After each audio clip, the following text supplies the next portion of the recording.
Vida Nueva para el Mundo extiende a usted la más cordial bienvenida a una entrega más de este programa especial, la entrega número 9, con el tema Preguntas al Aire. Hoy estamos transmitiendo desde nuestros estudios en Metepec, en el Estado de México, y tenemos mucho gusto en esta ocasión de compartir el estudio y damos la más cordial bienvenida al doctor Armando Alducin. Doctor, ¿cómo está usted? Bienvenido. Muchas gracias, otra vez gracias por la invitación. Aquí estamos listos ya para contestar a la luz de la Biblia lo que se pueda presentar. Muy bien, doctor, pues empezamos con la primera pregunta. ¿Qué dice la Biblia de la muerte? Muy buena pregunta. Bueno, hace algunos años recuerdo a un comentarista de televisión llamado Jacobo Zabludowski, que nos hizo una llamada. Nosotros radicábamos en aquel tiempo en la ciudad de Cuernavaca, preguntándome que si yo quería participar en un programa sobre la muerte, porque de eso se iba a tratar la entrevista. Por diferentes circunstancias no pudimos asistir a esta entrevista y me acuerdo muy bien que el tema que se comenzó a desarrollar, que era acerca de la muerte de las personas invitadas, invitaron a un rabino, invitaron a un hindú, invitaron a un musulmán y a diferentes personas de diferentes religiones, y pues de una forma ahora sí que patética no pudieron llegar. Ni el rabino pues dijo algunas cosas que todavía estaban esperando al Mesías. Los hindúes que tienen la esperanza de la reencarnación y de que tal vez cuando uno muera pueda regresar a los animales, a las vacas, a las ratas, para poder continuar la evolución, y así se suscitaron una serie de respuestas. Sin embargo, tenemos en esta mañana un libro maravilloso que se llama la Biblia, y la Biblia es el único libro que nos puede verdaderamente, con evidencias no solamente históricas, con evidencias científicas, podríamos nosotros también aseverar, que nos pueda decir exactamente qué es la muerte. Pero antes de poder contestar la pregunta, tenemos que saber cuál es el origen por lo cual todos tenemos que morir. El rey David le llamó el camino de todos los hombres. Y en el Antiguo Testamento, cuando morían los patriarcas Abraham, Isaac y Jacob, siempre decían: y murió Abraham y fue reunido con sus padres. Y murió Isaac y fue reunido con sus padres. Esto es hermoso, porque en primer lugar la Biblia nos muestra que después de esta vida hay otra vida donde estamos reuniéndonos. No, vamos a ver más adelante, no estamos en un estado inconsciente, tampoco estamos dormidos, sino que hay un lugar especial antes de la cruz de Cristo donde todos los espíritus descendían para esperar la muerte de Jesucristo en la cruz, y de ahí en adelante ver lo que la Biblia dice, que vamos a contestar también más adelante, dónde van los que mueren después del sacrificio de Cristo a nuestros días. En el libro del Génesis, capítulo 2, versículo 16 al 17, Dios nos muestra que cuando crea al ser humano, no nos crea seres, ahora sí que podríamos decir, libres de actuar, no nos creó como robots. Nos dio la característica más grande que podemos tener: el libre albedrío. Podía Dios habernos creado, ¿verdad?, sin que tuviéramos ni siquiera el potencial de pecar. Dios pudo haber creado una creación de ángeles antes que nosotros, desde luego, que nunca hubieran pecado.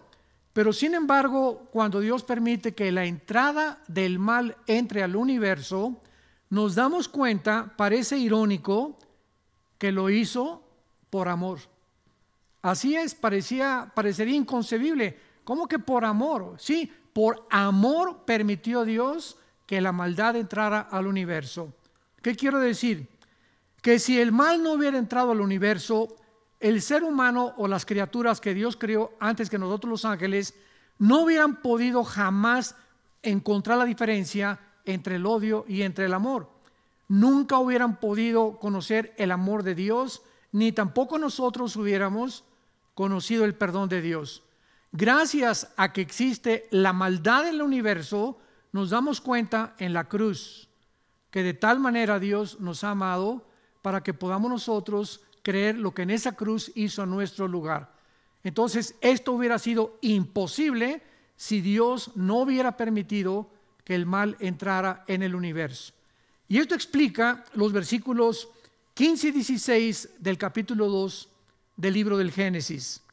Tomó pues Jehová al hombre y lo puso en el huerto de Edén para que lo labrara y lo guardara. Y mandó Jehová, vemos viene una orden inmediata, un decreto, dándoselo a un ser, un agente moral libre, en este caso Adán y Eva, donde ellos tenían que obedecer o desobedecer. O sea, ya existía en la perfección con la cual fueron creados el potencial de Adán y Eva de obedecer o desobedecer. Mandó Jehová Dios al hombre diciendo: de todo árbol que está en el huerto podrás comer, mas del árbol del conocimiento del bien y del mal no comerás, porque el día que tú comas de él o participes de ese fruto, ciertamente morirás. En este tiempo nos damos cuenta que Adán y Eva no sabían nada de la muerte. Nos podríamos preguntar, espérame, Dios, Adán le pudo haber dicho a Dios, explícame qué me quieres decir con eso de morirás. Sin embargo, cuando vemos nosotros que Adán y Eva tuvieron bastantes años en el huerto del Edén, no sabemos cuántos años, ellos de alguna manera ya estaban perfectamente bien, ahora sí que conectados, cuando Dios le dijo que va a cuidar el huerto y a labrar el huerto con la palabra muerte. Pero Dios le da un decreto a Adán diciéndole: ¿sabes una cosa, Adán? Hay un árbol donde tú no puedes participar, porque el día que tú participes de ese fruto, ¿sabes lo que va a suceder? Que desde ese momento tú te vas a erigir como Dios. Tú vas a erigirte como un Dios, así es. ¿Qué significa esto? Que vas a desecharme y tú vas a comenzar a determinar lo que es bueno y lo que es malo. Por eso se llama el árbol del conocimiento del bien y del mal, no solamente del mal, sino del bien y del mal, que son los dos polos opuestos, lo positivo y lo negativo, lo blanco y lo negro, que existe en todo el cosmos que nos rodea. Entonces, vemos nosotros que Adán y Eva desobedecieron, conocemos ya la historia, vino Satanás, que desde luego en el capítulo 3 se personifica a Satanás como una serpiente, que no era una serpiente. ¿Cómo lo sabemos? Porque dice la Biblia en el capítulo 3 que era astuta más que todos los animales del campo, la cual le dijo a la mujer: con que Dios os ha dicho. Cuando vemos nosotros que este personaje, que es Lucifer, que se personifica como una serpiente, está tratando un diálogo filosófico. O sea, los animales no filosofan, ni tampoco razonan como nosotros los seres humanos. Pero más que eso, los animales fueron creados, a diferencia de nosotros, de que ellos no tienen conciencia de Dios. Entonces es imposible que haya sido un animal, porque la característica más grande que tenemos, a diferencia de los animales, es que nosotros fuimos creados para tener conciencia de que hay un creador. De ahí el invento de las religiones a través de toda la historia. La eternidad fue puesta en el corazón humano. Entonces esto nos hace deducir y nos sugiere que la serpiente era una representación, y además la palabra Nahash, con N de Nancy y SH, Nahash en el hebreo, significa alguien que adivina, significa alguien que es resplandeciente. Tiene tres significados en el adjetivo, en el verbo y en el sujeto. Entonces, esto era una presentación de este ángel caído, ¿verdad? Querubín, caído, que era Lucifer, que estaba en el huerto del Edén con sus ángeles caídos también, porque el Edén pues era solamente un lugar geográfico muy pequeño, y el huerto era un lugar específico donde Adán y Eva habían que pasar o atravesar esta prueba. Ellos se rebelan, y en ese momento Adán y Eva mueren ante los ojos de Dios. Se cumple lo que Dios había decretado. Muy bien, esto es importante. La palabra muerte en la Biblia no significa cesar de existir. la palabra muerte, thanatos, significa una separación nada más de Dios. Entonces, cuando Dios le dice a Adán, vas a morir, no le está diciendo, vas a dejar de existir, porque somos espíritus y vamos a existir eternamente, los unos y los otros, los salvados y los no salvados. Hay vida eterna y hay muerte eterna también. Entonces, le está diciendo, vas a dejar de tener comunión, se va a romper entre nosotros la relación que teníamos espiritualmente. ¿Por qué? Porque Dios crea al ser humano cuerpo. En Génesis 2:7, del polvo de la tierra forma Dios a Adán.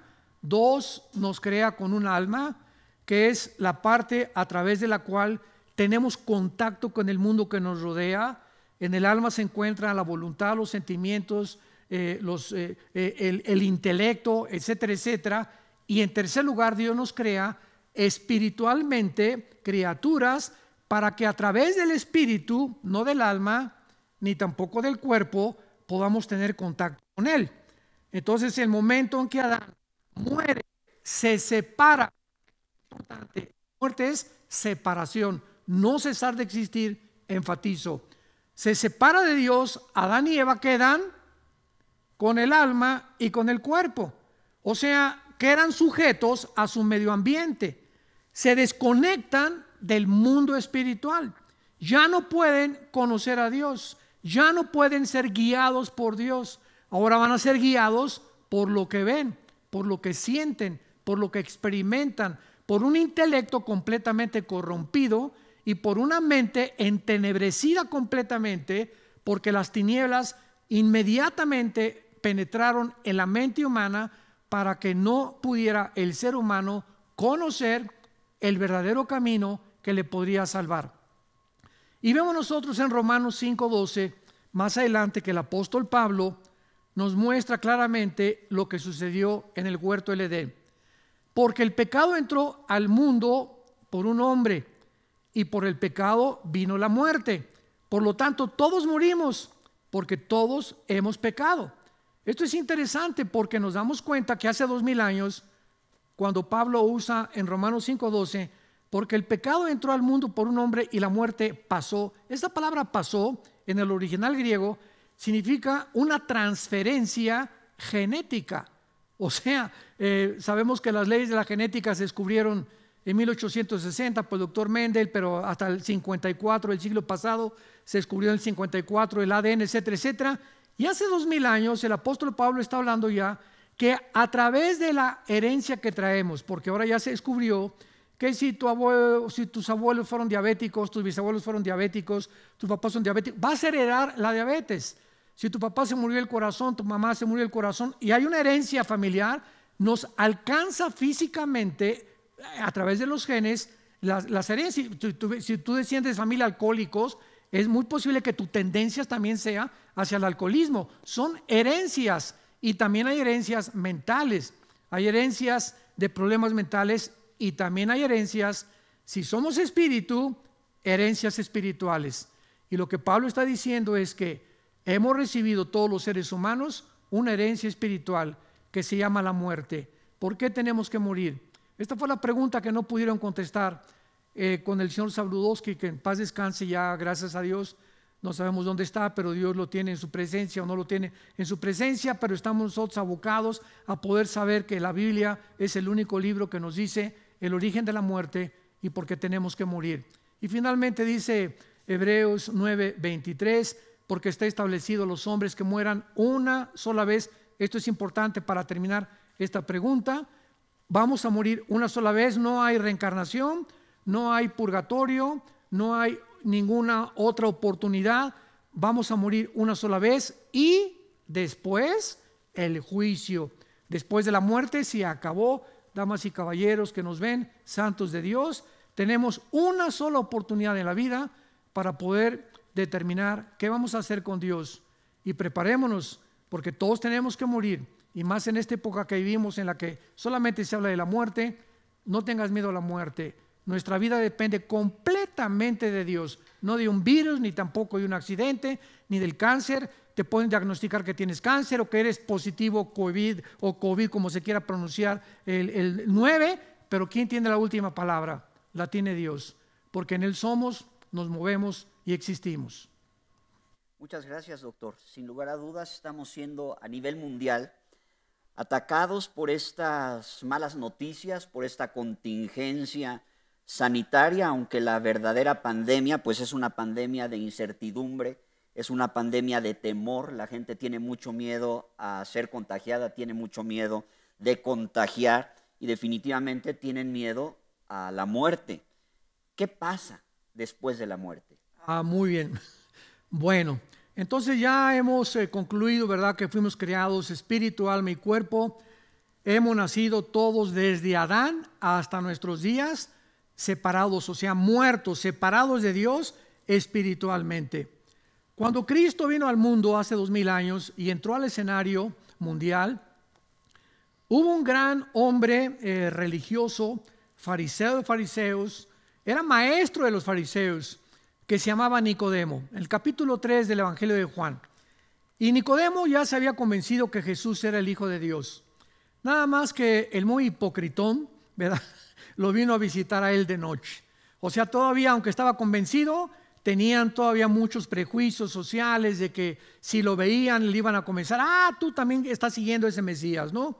Bueno, entonces fue a visitar a Jesús de noche y cuando Jesús le dice que tiene que nacer de nuevo, a ver otra vez, nacimos espiritualmente, Nicodemo, mira, ni tu religión, ni tus sacrificios, nada de lo que hagas te va a garantizar entrar al cielo. Tienes que nacer de nuevo, tienes que resucitar.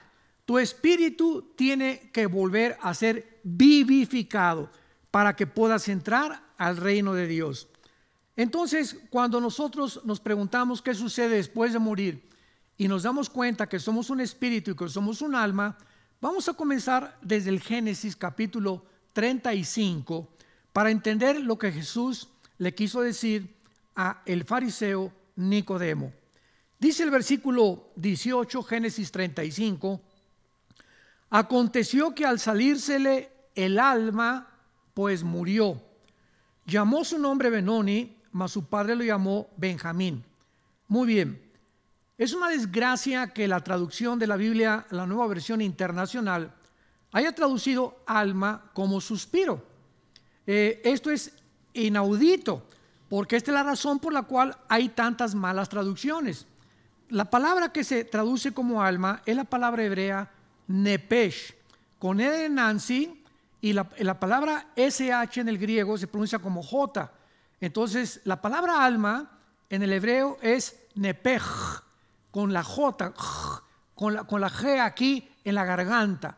Y esta palabra implica la mente, el espíritu, la mente, el intelecto, los sentimientos y las emociones. Entonces, un suspiro es, ¿qué es eso, no? ¿Cómo puede uno atreverse a traducir esta palabra como un suspiro? No tiene, la palabra suspiro no nos da a entender nada absolutamente de lo que se sale cuando el cuerpo muere. Pero en el versículo 29 entendemos la otra parte que está dentro de nosotros que le pasa al morir. Y exhaló Isaac el espíritu y murió. Y fue recogido a su pueblo. Qué hermoso es esta frase, ¿verdad? Fue recogido con los que murieron antes que él. Isaac dejó este mundo, pero ahí lo guardó Dios con todos los que morían antes que él. Viejo y lleno de días. La palabra para espíritu es R-U-A-C-H. Y otra vez, cuando es la CH se pronuncia como J, Ruach. Muy bien. De acuerdo a estas dos versículos, estas dos citas, el versículo 18 y el versículo 29, no hay ningún lugar a dudas que el alma y el espíritu son dos cosas diferentes. El alma, repito, es el asiento de las emociones, la voluntad, el intelecto, es la mente. Y el espíritu es la parte inmaterial a través de la cual podemos conectarnos con Dios, conocer a Dios, adorar a Dios, porque Él es espíritu. Juan 4:24. Entonces, etimológicamente, al morir, dos cosas salen del cuerpo humano: el alma y el espíritu. Muy bien, vayamos al Evangelio de Lucas, capítulo 16, y veamos esta revelación asombrosa que Jesucristo nos hace respecto a las personas que mueren antes de que Él pagara en la cruz por nuestros pecados. En el Antiguo Testamento ya vemos que se salen dos cosas al morir, pero desde Adán hasta la cruz de Cristo, todos los espíritus humanos que morían, descendían al centro de la tierra, a un lugar que se llama en el hebreo el Sheol, que significa el lugar de la sepultura o el lugar de los muertos. Y este lugar en el centro de la tierra no se conocía nada, más que ahí descendían buenos y malos. Todos iban al centro de la tierra. Nadie antes de la cruz subió al cielo, porque Jesucristo no había pagado todavía como el Cordero de Dios por el pecado de nosotros. Entonces, este lugar del Sheol era un misterio. Cuando entra Cristo al escenario mundial, en esta historia que no es una parábola, en una parábola no se usan nombres propios, por el amor de Dios, porque desgraciadamente hay gente que dice que es una parábola y que esto no lo podemos tomar literalmente, ¿verdad? Esas son tonterías. Entonces, en el capítulo 16 de Lucas, versículo 19 en adelante, para resumir, vemos que se mueren dos personas, un hombre rico y un mendigo que se llamaba Lázaro, y vemos que los dos bajan al Sheol, al centro de la tierra. Todo esto lo cuenta Cristo cuando Él estaba vivo. Él todavía no moría en la cruz, y ahí al bajar dentro de la tierra, en el centro de la tierra, en el Sheol, vemos que cuando se tradujo la Biblia del hebreo al griego, la palabra Sheol, se usó la palabra Hades con H, Hades. Otros le dicen Hades, pero es Hades. Y esta Hades es la transliteración de Sheol. Muy bien. Ahí en el Hades, o en el centro de la tierra, o en el Sheol, Cristo explica que estaba una división. En un lado estaban todos los condenados, comenzando desde Caín, que fue el primer asesino de la historia, cuando mató a Abel, hasta la cruz del Calvario. Iban todos al lado del Guena, o del infierno, que estaba en el centro de la tierra, y había una gran hendidura o una gran separación, y del otro lado se encontraban todos los justos, todos los que por la fe, porque siempre ha sido por la fe la salvación. Génesis 15, Abraham creyó y le fue contado por justicia o acreditado a su cuenta. Pasaban al lado del paraíso o al seno de Abraham. Entonces, por un lado estaban los condenados, por otro lado los que estaban esperando que cuando Cristo muriera en la cruz, bajara en su espíritu, 1 Pedro capítulo 3, y bajara al centro de la tierra, no al infierno. Él no fue al infierno porque ya fue suficiente lo que Él pagó en la cruz. Uno se enseña que tenía que pagar en el infierno y no tenía que pagar nada. Cuando Él dijo consumado es, significa que no había nada que agregarle a lo que Él había hecho por la expiación del pecado humano. Entonces Cristo baja al lado del paraíso, y por eso le dice al ladrón junto a la cruz: hoy estarás conmigo, ¿en dónde? En el paraíso, o sea, en el lado donde estaban los que estaban esperando la salvación. Dice Efesios 4:10 en adelante, que bajó entonces y se llevó a todos los que estaban en el centro de la tierra, en el lado del paraíso, se los llevó al cielo. Y ahora, de Cristo a nuestros días, ausentes del cuerpo, presentes en el Señor. En el momento en que nosotros morimos ahora, inmediatamente vimos, se sale el espíritu y el alma. Cuando venga el arrebatamiento de la iglesia, dice la Biblia, Dios traerá con Él a los que durmieron, a los que murieron. Si tú mueres hoy en la noche, tu cuerpo vendrá con Cristo, tu alma y tu espíritu resucitarán, y en el aire nos vamos a unir con nuestro cuerpo resucitado para irnos al cielo con Dios. Y mientras pasan 7 años de tribulación aquí en la tierra, estaremos en el tribunal de Cristo. 1 Corintios 3 del 10 en adelante, Romanos 14:10, para que recibamos las recompensas o las pérdidas de las recompensas, porque ya no hay cosa que se pierde el alma o que se pierde la salvación o que vayamos a ser castigados en el tribunal de Cristo. El castigo lo llevó Cristo para siempre y ya no hay ira en contra de los hijos de Dios. Entonces, esta es la razón por la cual el apóstol Pablo, al estar consciente de estas verdades, en la segunda carta a Timoteo, capítulo 4, versículos 6 al 8, escuchemos cómo se despide el apóstol Pablo de la vida. Yo estoy ya para ser sacrificado. ¿Saben ustedes dónde estaba Pablo cuando escribió esto? En el Coliseo Romano.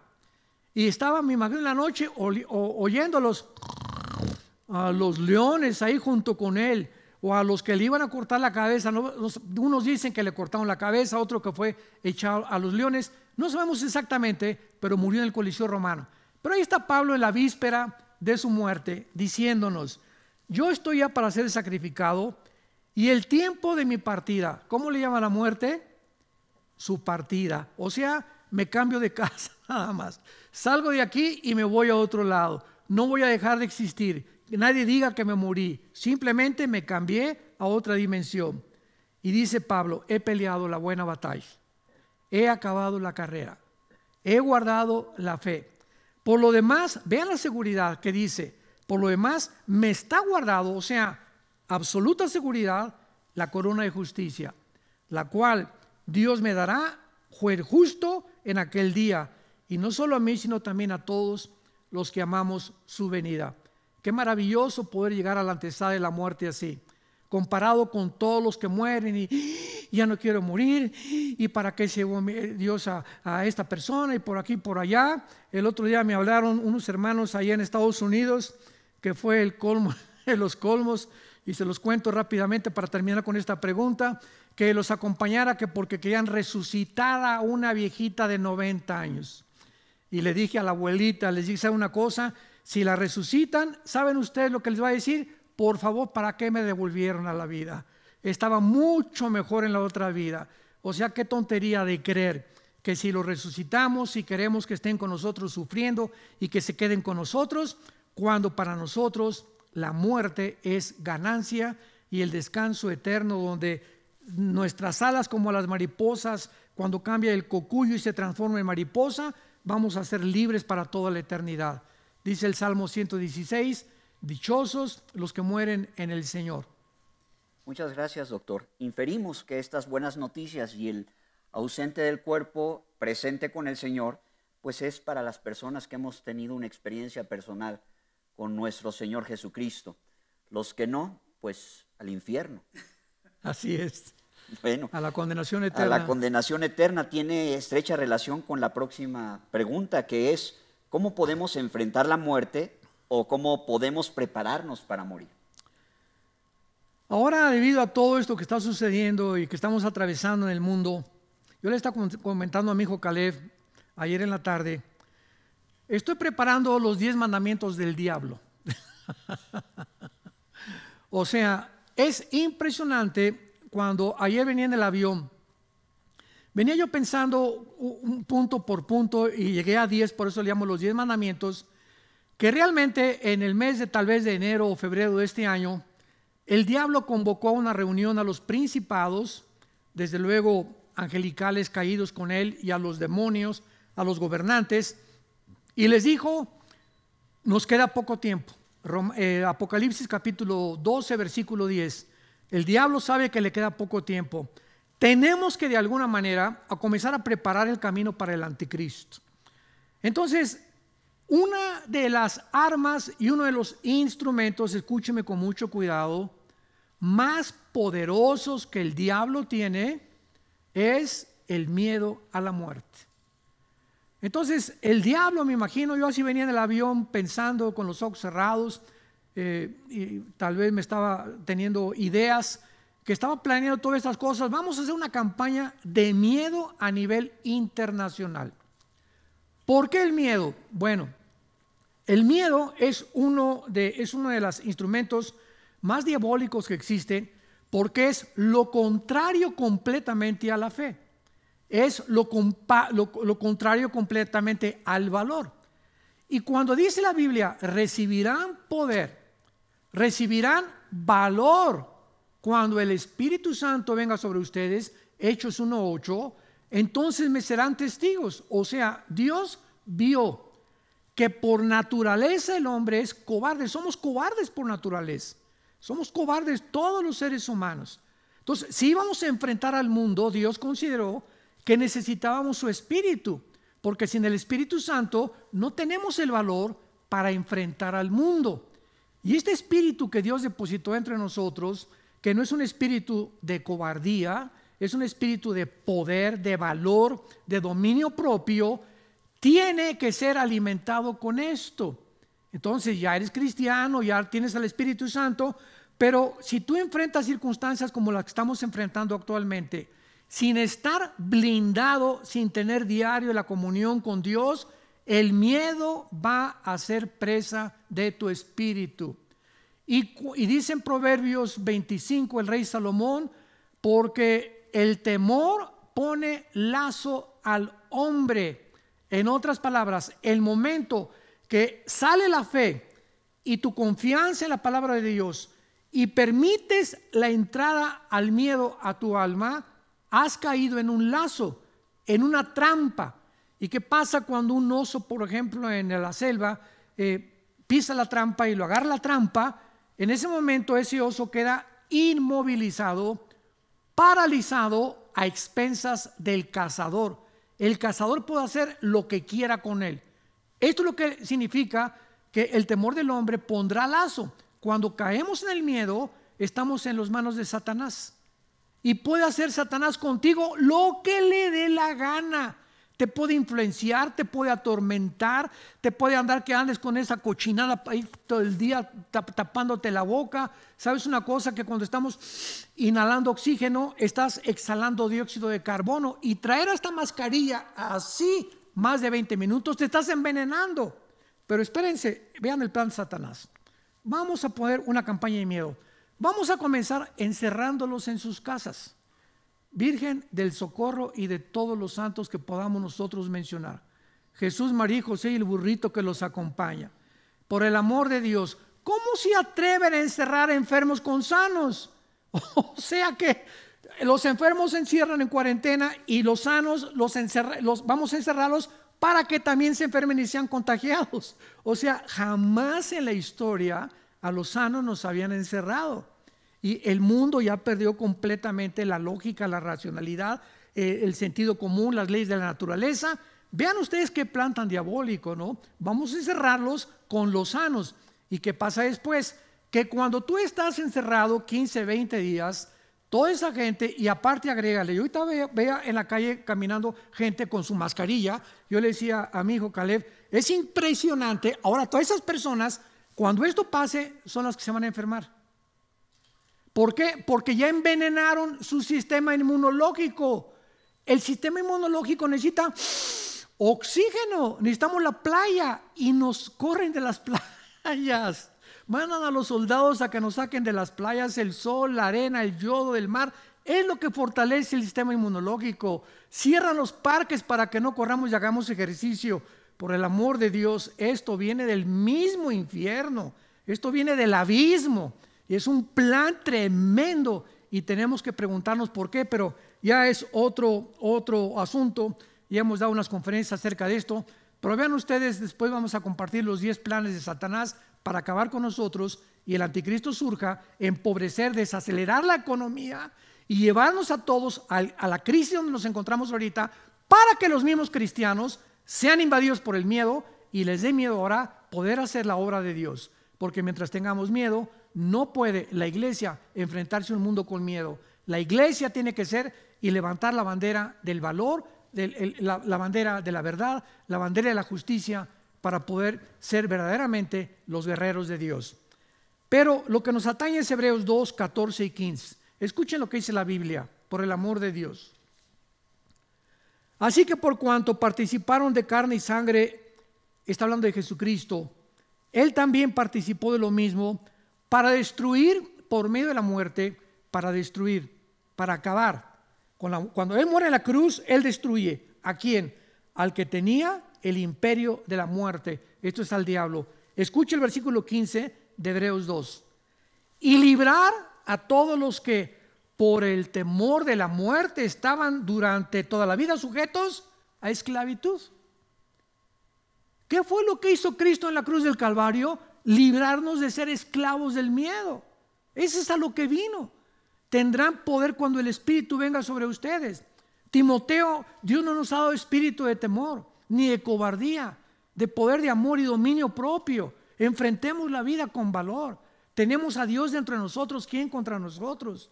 Y cuando nosotros hablamos de que Jesús dijo en Juan 8, porque cuando conozcas la verdad te hará libre. ¿Libre de qué?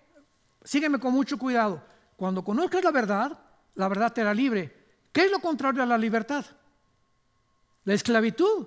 ¿Eres libre o eres esclavo? ¿Y qué es lo que te hace libre? La verdad.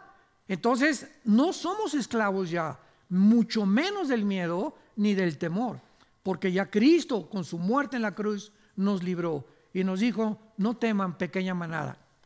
En la casa de mi Padre hay muchas moradas. Voy a preparar el lugar para vosotros, para que donde yo esté, también estén. Y cuando los apóstoles absorbieron, lo hicieron parte de su alma y de su espíritu, y creyeron y vivían en santidad y vivían en comunión con Dios, Pablo lo dijo en Filipenses: si Dios me diera a escoger morir o vivir, no sé qué escogería. Porque quiero decirles algo, para mí morir es ganancia.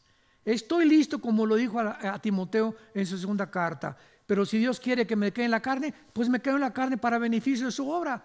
Pero si gano, voy de gane. Entonces, ¿por qué nosotros tenemos temor a la muerte? Tenemos que saber que la única manera de enfrentar la muerte es creyendo lo que Jesús dijo: yo soy la resurrección y la vida. Si tú crees en mí, aunque tú mueras, vas a volver a vivir. Muchas gracias, doctor. Entonces queda claro cómo podemos enfrentar a la muerte y por qué no debemos de tener temor a la muerte. Porque, sobre todo, sí, para los que tenemos una experiencia con Cristo, pero no toda la gente ha experimentado lo que es tener a Jesús en su vida. Muy bien, mira, tú que nos estás escuchando, no tienes ninguna otra opción en la vida, es Cristo o nada. Cristo es la esperanza de gloria, dice Pablo a los Colosenses. Cristo es la única respuesta. El mundo nunca había estado pero tan confundido como ahora. Si antes lo había estado, ahora ya, miren, quiero darles un ejemplo nada más de la locura a la que el mundo está llegando. Hace poco mataron a un hombre de color, un afroamericano en Estados Unidos, George Floyd, que era de Houston, se fue a vivir a Minneapolis. Bueno, un policía, todos estamos enterados, le puso la rodilla, lo asfixió, etcétera, etcétera. Y entonces sobrevino un brote impresionante de protestas en más de 15 ciudades de Estados Unidos y en más de todavía como unas 12 o 15 naciones en el mundo. Aun cuando el juez, a la semana de que esto sucedió, decretó que era homicidio en segundo grado, no intencional, pero era homicidio de todas maneras, y lo mínimo va a estar 40 años en la cárcel y además una fianza que le pusieron de $1 millón. Muy bien. Cuando salieron a protestar por la justicia, es lógico que nosotros como cristianos busquemos la justicia. Pero cuando ya vimos que ya se hizo justicia, ya el juez dictó y a sus amigos también los metieron a la cárcel, ya no tiene cabida las protestas. Entonces nos damos cuenta que debajo de todo esto algo prendió un grande bosque. Se prendió un cerillo de millones de personas en Estados Unidos y en el mundo que están hartas, cansadas del confinamiento, desempleados. Hay una frustración tremenda en el ser humano actualmente. Y los que dicen, bueno, y cuando se acabe esto, ¿qué voy a trabajar? ¿Qué garantía tengo de mantener mi empleo, etcétera, etcétera? Todo eso desemboca, toda esa frustración, en odio contra la sociedad. Y es lo que hemos visto últimamente, un odio del mundo tremendo. Y ahorita ya hace 4 o 5 días hemos llegado al colmo cuando ya están derribando en Estados Unidos las estatuas, los monumentos de Cristóbal Colón. Pobre Cristobalito, ¿qué culpa tiene él de lo que está pasando? Pero dicen, es que él es uno de los conquistadores y conquistó América. En fin, todo lo que sea colonizador o conquistador las estatuas o las decapitan ahorita en Estados Unidos o las tiran hacia abajo. Entonces estamos en un mundo irracional, un mundo que ya no comprende. Cada ratito están diciendo pues que ahora el pico subió. Acaban de anunciar, va a haber 25,000 muertos, por favor. Los que están diciendo esto le ganaron a Walter Mercado, déjenme decirles, porque parecen adivinos. ¿Quién puede adivinar cuántos pueden morir? ¿Sobre qué bases calculan tantas estupideces? ¿Cómo pueden atreverse a mantenernos encerrados todavía? No, todavía se van a quedar ahí y van a quedar sin trabajo hasta que el mundo explote. Esto es lo que Satanás quiere precisamente, que lleguemos a este punto de descomposición.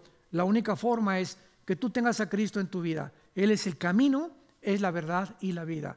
Y tú lo puedes invitar en este momento a tu vida para salir de esta oscuridad. Dice en Isaías 63, las tinieblas cubrirán la tierra, pero en vosotros saldrá la luz. No somos hijos de la luz, somos hijos de las tinieblas, somos hijos de la luz. Caminemos en la luz, seamos llenos de la palabra, memoricemos la palabra, vivamos en comunión cerca con Dios, que Él nos ha dicho, no teman, estoy con ustedes todos los días hasta el fin del mundo. Doctor, agradecemos mucho el hecho de compartir esta charla y más ahora que tuvimos la oportunidad de compartirla en este estudio y no a manera remota como las entregas anteriores. Invitamos también a usted que nos ha escuchado en este día, lo invitamos a que siga haciendo contacto con nosotros en las próximas entregas de estos programas especiales, Preguntas al Aire. Que Dios les bendiga, nos complace mucho haber estado con ustedes en esta ocasión. Guárdense en el Señor. Vida Nueva para el Mundo se sostiene y propaga el mensaje de salvación de Jesucristo gracias a Dios y a tus donativos. Llevemos juntos el Evangelio de Jesucristo al mundo entero. Realizamos eventos, seminarios, congresos y diferentes programas para dar a conocer el mensaje de salvación y el poder de nuestro Señor, transformando y edificando vidas de mujeres, hombres, niños alrededor del mundo. ¿Qué pasa cuando decides hacer tu donativo? Aunque no puedas llevar la palabra personalmente a todo el mundo, de esta forma lo estás haciendo. Con tus donativos o aportaciones, estás sembrando y formando parte de lo que Dios está haciendo en su obra. Estás ayudando a traer luz a la oscuridad, paz al conflicto y esperanza a los que no tienen ninguna. Dona desde México.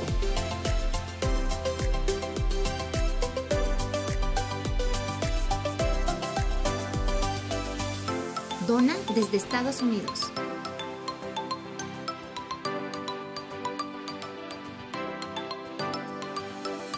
Para el resto de donaciones de otras partes del mundo, www.vidanuevaparaelmundo.org.mx/dona. Estamos cumpliendo la gran comisión. Por tanto, vayan y hagan discípulos a todas las naciones, bautizándolos en el nombre del Padre, del Hijo y del Espíritu Santo, enseñándoles que guarden todas las cosas que les he mandado. Y he aquí que yo estoy con ustedes todos los días hasta el fin del mundo.